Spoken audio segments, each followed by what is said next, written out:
అందరికీ నమస్కారం. నా పేరు కోనపురెడ్డి లక్ష్మీకిరణ్. మోందా తుఫాను మచిలీపట్నం దగ్గర ఈ రోజు రాత్రి తీరం దాటే అవకాశం ఉందని వాతావరణ శాఖ హెచ్చరికలు జారీ చేసిన విషయం మనందరికీ తెలిసిన విషయమే. కేవలం మచిలీపట్నానికి 60-70 కిలోమీటర్ల దూరంలోనే ఉందని తెలుస్తుంది. ఈ పాటికే మచిలీపట్నంలో గంటకు 100 కిలోమీటర్ల వేగంతో ఈదురుగాలులు వీస్తున్నాయి. చాలా చోట్ల చెట్లు పడిపోవడం చూస్తున్నాం. అలాగే కరెంటు కూడా చాలా ప్రాంతాల్లో లేదు. ప్రజలందరూ అప్రమత్తంగా ఉండాలి.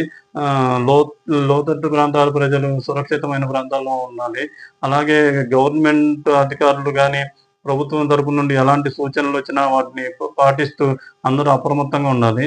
అలాగే పశువులు వాటిని సురక్షితమైన ప్రాంతాల్లోనే ఉంచాలి. ఎవరు అత్యవసరమైతే తప్ప ఓన్లీ మెడికల్ ఎమర్జెన్సీ అయితే తప్ప మనం బయటికి రావద్దు. అందరూ ఇంట్లోనే ఉండండి. ఇంట్లో నుండి బయటికి రావద్దు. ప్రజలందరూ అప్రమత్తంగా ఉండాలని ప్రజలందరికీ విజ్ఞప్తి చేస్తున్నాను. అందరికీ నమస్కారం.